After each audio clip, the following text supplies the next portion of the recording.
como fue la relación Neandertal-Homo sapiens, de la cual se tiene más evidencias materiales.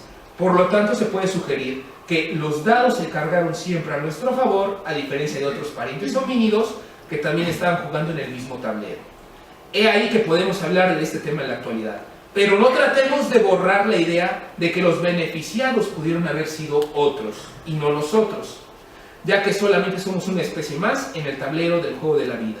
Para concluir, se arralonga, como se cita en Darwin, nuestros propios prejuicios y la arrogancia que nos hizo a nuestros antepasados declararse descendientes de semidioses es lo único que nos impide aceptar esta conclusión. Muchas gracias a todos ustedes.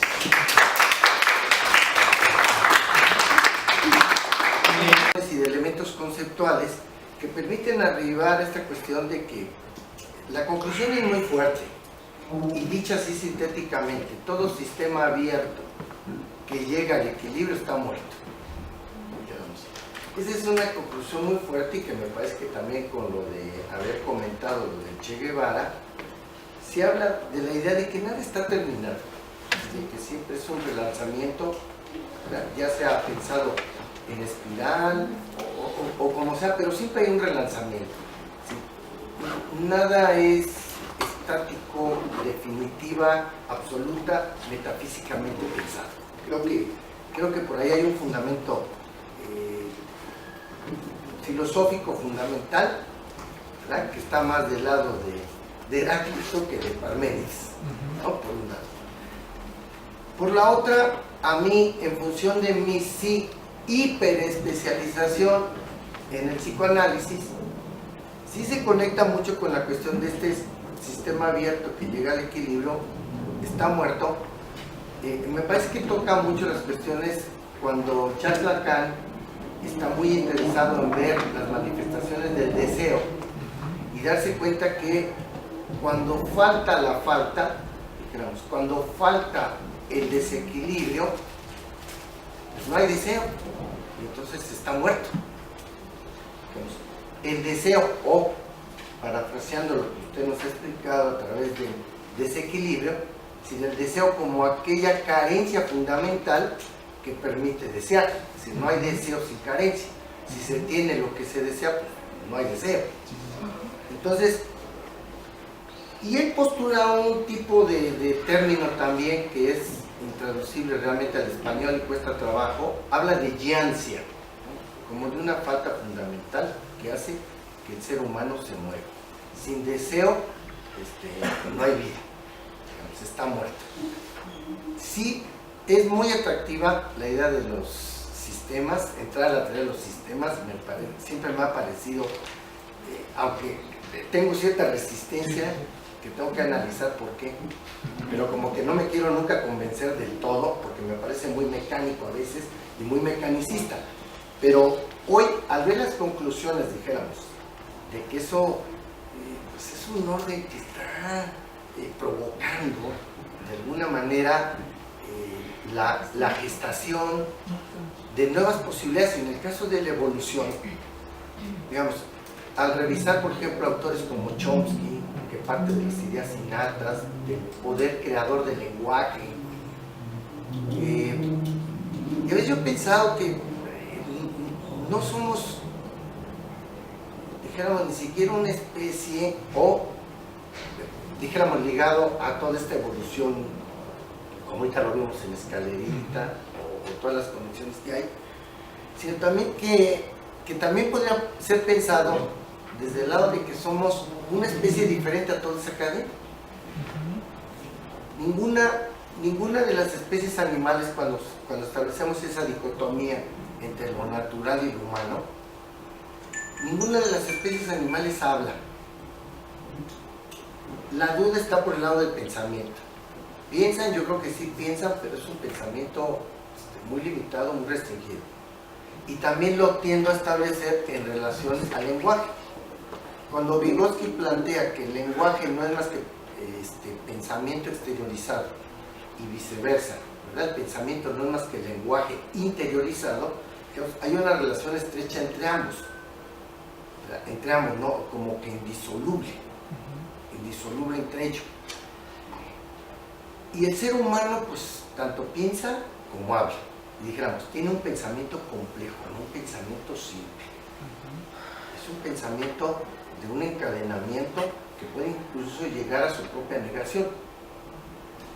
El lenguaje, un poco ahí me asaltó la duda, porque al diferenciar como entre el lenguaje articulado y el lenguaje simbólico, pareciera como que el lenguaje simbólico no fuera articulado, y lo que le da la característica fundamental al lenguaje de ser simbólico y de tener la capacidad de representar elementos de la realidad mediante elementos análogos, sustitutivos, a través de los fonemas con los cuales se construyen las palabras y después en la combinación de las palabras generar enunciados, es precisamente la posibilidad de la articulación, es decir, de juntarse, entendiendo por articulación la combinatoria bajo ciertas reglas, porque cada una de las lenguas establece diferentes reglas de combinación de esos elementos.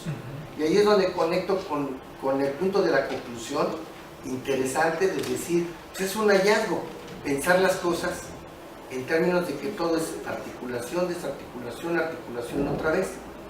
No me cuadra decir, insisto, o poner lenguaje articulado al lenguaje simbólico, porque sí sabemos que las abejas caminan en cierta dirección y tienen ciertos giros más o menos detectables, ¿verdad? Pero no tienen la posibilidad de hacer combinaciones de esos, bueno, si son 4 o 5 y punto, un sistema de señales demasiado simple para compararlo con el lenguaje simbólico que tiene esa combinatoria. En el caso del español es imposible una sílaba sin que vaya una consonante y una vocal, en el caso del español. Pero eso no quiere decir que en otras lenguas no podamos juntar 3 o hasta 4 consonantes, que no sabemos nosotros cómo pronunciar, pero quien conoce las reglas los pronuncia. Entonces, la posibilidad combinatoria es muy alta. Por eso sí coincido en el sentido de la conclusión final, ¿verdad? De que pensemos que fuimos una de las posibilidades que se estaban dando, pero no la única. Y en ese sentido nos permite abrir nuestro pensamiento para pensar de distintas maneras. Creo que rompe todo dogmatismo, toda idea de autoridad en ese sentido, y creo que nos encamina hacia siempre poner a discusión incluso las mismas conclusiones. Yo creo que ya Popper, con el criterio de refutabilidad o de testeabilidad, ya caminaba por allí, aún siendo un positivista ultranza, ¿verdad?, de las pruebas y del psicoanálisis, del marxismo, sus dos grandes obsesiones que siempre tuvo. Sin embargo, creo que iba por el terreno de decir, hay que tender otra vez hacia el desequilibrio, no andar escondiendo bajo el tapete conclusiones que echan abajo la tesis o lo que estamos investigando, sino al contrario, someterlas a la discusión.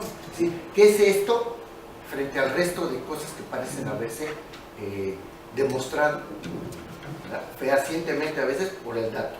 Porque también el empirismo va a ultranza con el número. Ahí está el número y ya con eso se casa. Cuando sabemos que también pues, es otra más de las posibilidades que se pueden dar. Me gusta porque me invita así el reto de seguirlo pensando, y aunque dijéramos yo los acercamientos que he tenido siempre a la cuestión de la antropología física también son escasos, ¿no?, lejanos, pero lo siento que es por una formación académica también de los estudios en México, no así en otros países en donde sí se le da importancia a la antropología física, y cuando se acerca, pues creo, doctor, que le pasó es darse cuenta de algunas otras conclusiones, como la de haber llegado a la página 18 de San América. Sí. Yo lo felicito y me encanta, deja abiertas muchas cuestiones. Gracias. Sí. Cuando a mí me gusta, ya valió el boleto. Si pueden pasar 20 toros, que no es el caso, pero pueden pasar 20 toros, y si ninguno valió el boleto, perdimos el tiempo. Entonces, lo mismo pasó hoy con uno. Qué excelente resumen me acaba de regalar. Qué excelente resumen, le agradezco mucho los comentarios. ya valió el boleto. Ya me encantó su No, o sea, lo digo con todo cariño, no significa que los demás no tengan, pero lo digo, o sea, lo digo con todo cariño, ¿no? O sea, es porque el boleto vale desde el momento que tienes a alguien que te está escuchando, pero tiene un plus cuando lo que tú quisiste transmitir, alguien te lo, o sea, porque uno puede aventarse una megaconferencia y el mensaje que se quedó fue otro. Cuando tú quisiste transferir un mensaje y ese mensaje fue captado y te lo dicen como te lo acaban de decir, lo captamos así, ya, lo que venga ya es como cuando estás en el examen de grado y te estás peleando ahí en el sínodo y es, no licenciado, ya la hice, ¿no? O sea, cuando estás en el pregrado que estás peleando la licenciatura o la maestría o el doctorado y es que alguien y te estás agarrando con el sínodo y de repente, no doctor, no, ya, lo que me digan ya. Entonces, es por ahí el comentario. A colación me salió el documento de Víctor Frank, Sí. que es el que habla precisamente del deseo, ¿no? Estas condiciones, por eso también me quedé pensando en la cuestión de cuáles fueron las condiciones que invitaron a sobrevivir a los campos de concentración. Y ciertamente qué bueno que hace esa acotación. Cuando yo me refería al lenguaje articulado, no podemos omitir la cuestión simbólica. Como un lenguaje articulado, compro completamente la idea, fue una omisión de mi parte, porque de hecho los símbolos tienen la categoría, y así ya hablo como antropólogo simbólico, los símbolos tienen la categoría de transmutarse. Esto puede ser una botella con agua, pero en un contexto ritual, en los chamulas, esta botella de agua que podría ser Coca-Cola es para ser limpias. Es para ser limpias.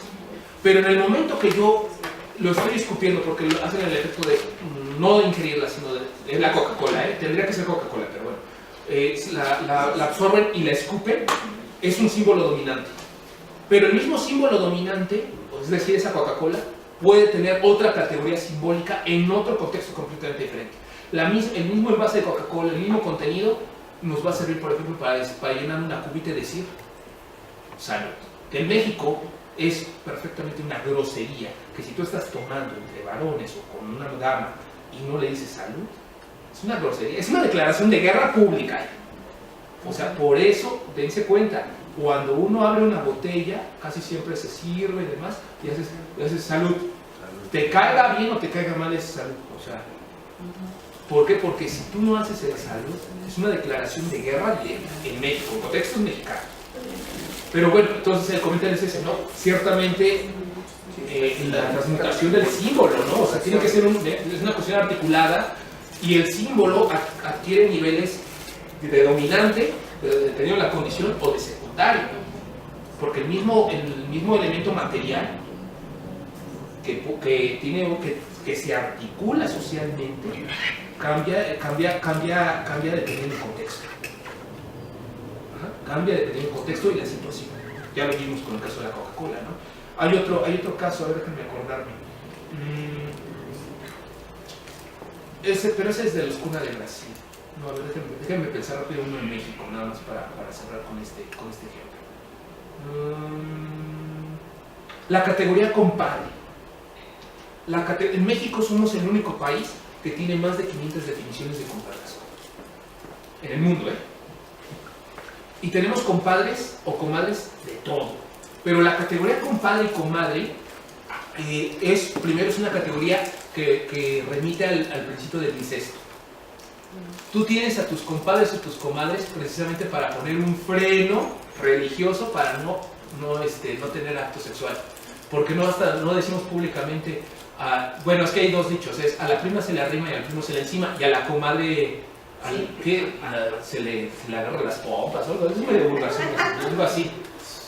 Entonces, la categoría de compadres es poner un freno de incesto. Ese es el fondo del compadrazgo. Pero también es formar alianzas económicas religiosas. Bueno, primero es religiosa, pero en realidad encubre alianzas económicas y políticas con determinados grupos familiares. Bueno, el comentario es este. Tenemos compadres de fruta cuata, o sea, de la frutita que nace junta. Tenemos compadres de jícara, que es aquel salud, sin mencionar los religiosos, ¿no? Que es el bautizo, etc. tenemos compadres hasta de ombligo, o sea, de quien le corta el ombligo al niño cuando nace o a la niña. Tenemos compadres de ese tipo. O sea, cómo el símbolo compadre cambia o transmuta y genera niveles, porque no es lo mismo tener un compadre en categoría de asociación religiosa, o sea, un compadre de grado, como le llamamos, a tener un compadre de cervezas. Sí, de hecho, hasta de hecho, es muy común en el grupo de amigas, que es el grupo de amigas que se frecuenta, que en algún momento se conocieron en la primaria, en el kinder, en la secundaria, en la universidad, se siguen frecuentando cuando tienen hijos. Los hijos les terminan diciendo tías, porque es una forma como de compadrazgo, tías. Y entre los hombres, como no nos podemos estar diciendo tíos, entonces decimos, ¿verdad mi compadre? Aunque no seamos nada, ¿no? Se le llama compadre por amistad. Ajá, aunque no seamos nada. El compadre con amistad es como decir un ticket, que es así como de, te lo voy a cambiar en la primera, es un ticket así mutuo, que es, te lo voy a cambiar o lo tenemos que cambiar en la primera oportunidad que tengamos. Ya sea que sea hasta bautizar el carro, ¿no? Echarle la bendición al carro, vas a ser mi compadre de eso. Pero entre hombres, ¿no? Así es, o entre mujeres también es así de, es que es mi comadre, ¿no? Aunque, ¿comadre de qué? No, nos decimos, sí, porque es un ticket que es, en la primera oportunidad que tengamos lo vamos a cambiar. Y nos vamos a volver compadres o comadres o etcétera, ¿no? Bueno, ese sería como el comentario. Gracias, doctor. Le hemos pedido a la autora del planteamiento que de viva voz sí, en torno al docente para la educación del sujeto con discapacidad. Me permito compartir la siguiente reflexión para poder ver su punto de vista. El sujeto con discapacidad, ya sea con ceguera, con trastorno neuromotor o sordomudo, etc., provoca la ruptura epistemológica de la concepción del hombre, pero a la vez es un ejemplo de una concepción fragmentada del ser humano. Por un lado, por el determinismo biológico, o, por otro lado, el actual determinismo social. Esta fragmentación se apoya en una linealidad del desarrollo humano y una historia mecánica y también evolutiva, progresiva en el sentido de estadios. En este sentido, la educación especial puede constituirse en un campo de articulación de diferentes saberes y disciplinas con la finalidad de obtener una comprensión no total, pero a lo mejor un poco más completa del sujeto con discapacidad y con ello generar una mejor intervención educativa. Esa es como una idea, reflexión que yo quería compartir con usted y que me gustaría saber usted qué opina. Ya ven, les digo que el boleto vale doble. Voy a encontrar voy a poner, como decir, voy a denunciar actores, voy a hacer un poco de historia, voy a denunciar actores y voy a dar una justificante desde la parte de la conferencia. 3 cosas en una sola, déjame ver si la armo. Porque mire, aquí que la doctora Verónica vea mis garabatos que hago, solamente así se llegan las ideas.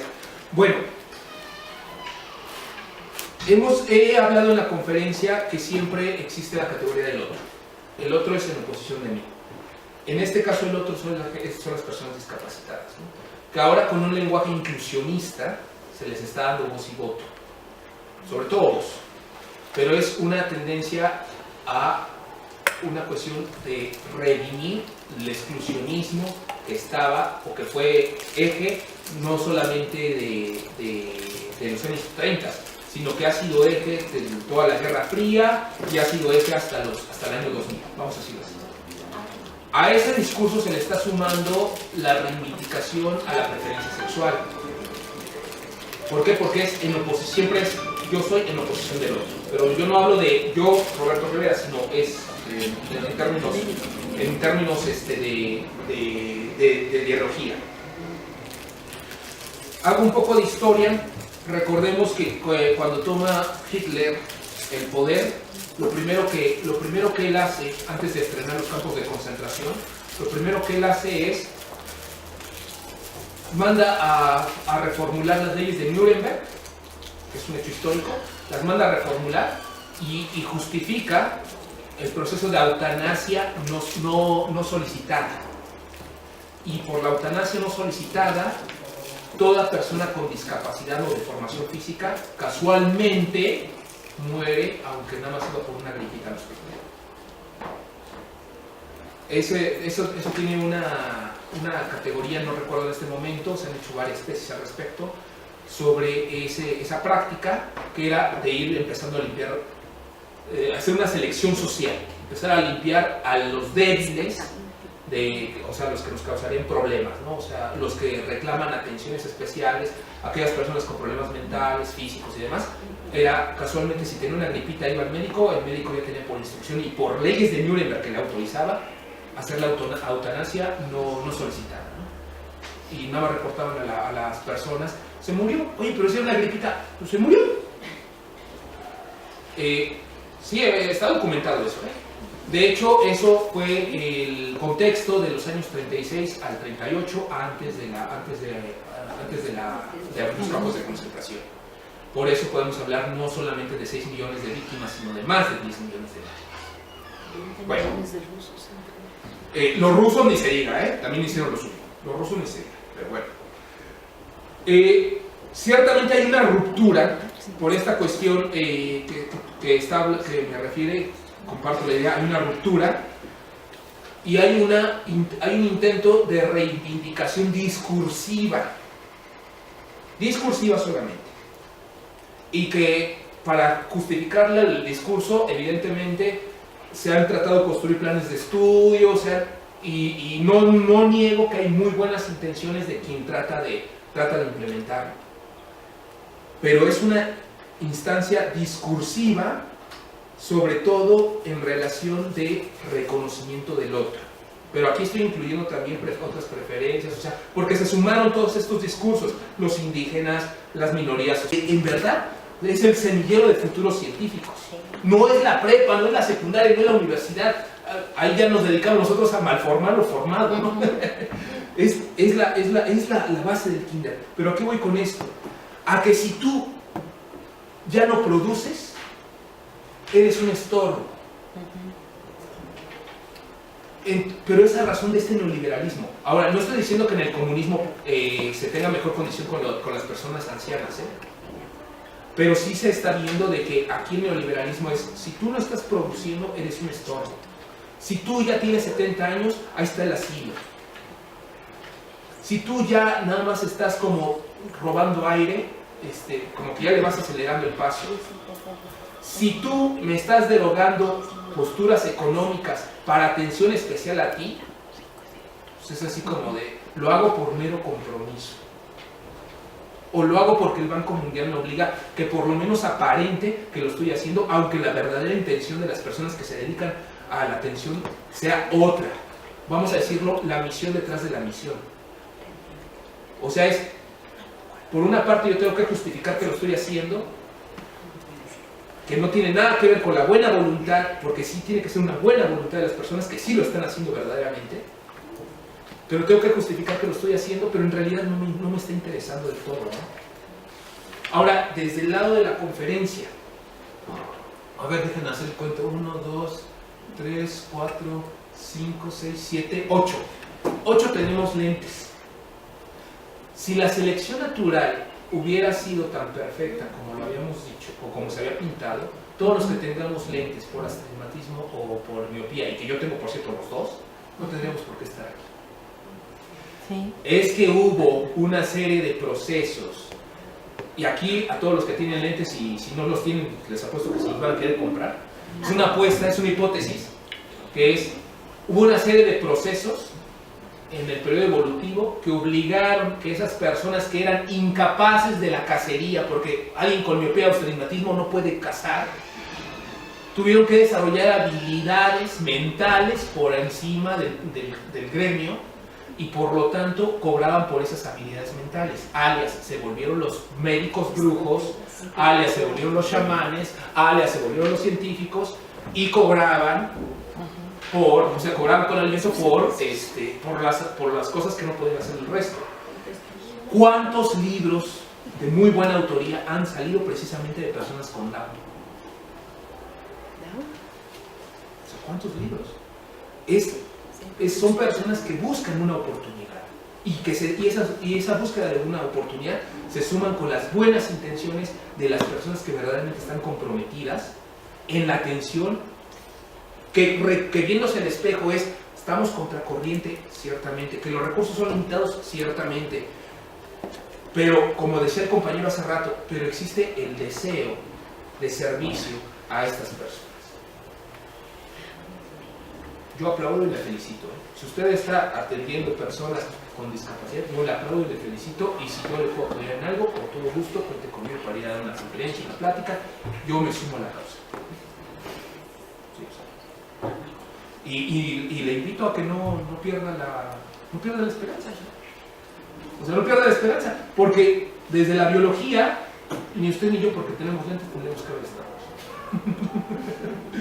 O sea, o también los que nacieron por cesárea, tampoco teníamos que ver. Bueno, yo nací por parto natural, pero tampoco los de cesárea tenían que haber estado aquí, ¿no? Los que se O sea, tragaron los ¿Y los que 20. tuvimos parto por cesárea? No, los que se tragaron los 20 y los salvaron en el hospital. La naturaleza también comete errores. Y nuestro trabajo es reconocer esos errores, ver nuestras limitantes y pues de a partir, si el mundo te da limones, pues hacer limonada, o sea, vamos a darle. Doctor, creo que todos somos diversos. O cómo te explico la mutación. O sea, y te das cuenta que lo que es obvio no lo puedes explicar.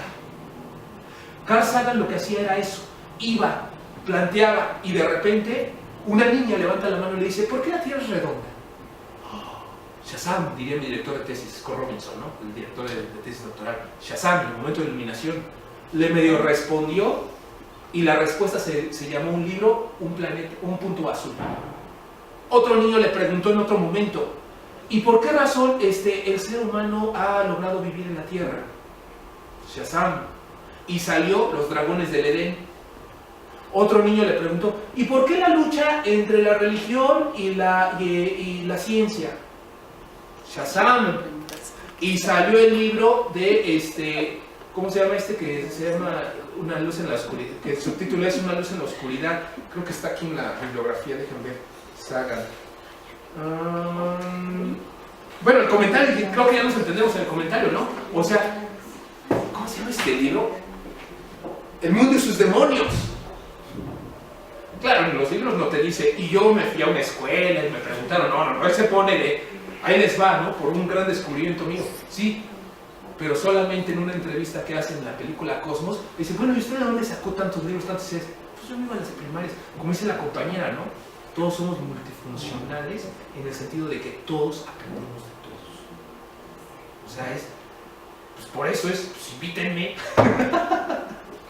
Pues excelente, excelente reflexión. Muy bien. Gracias, doctor. ¿Alguien más? Doctor. Perdón, me quedé con una frase que usted escribió que dice que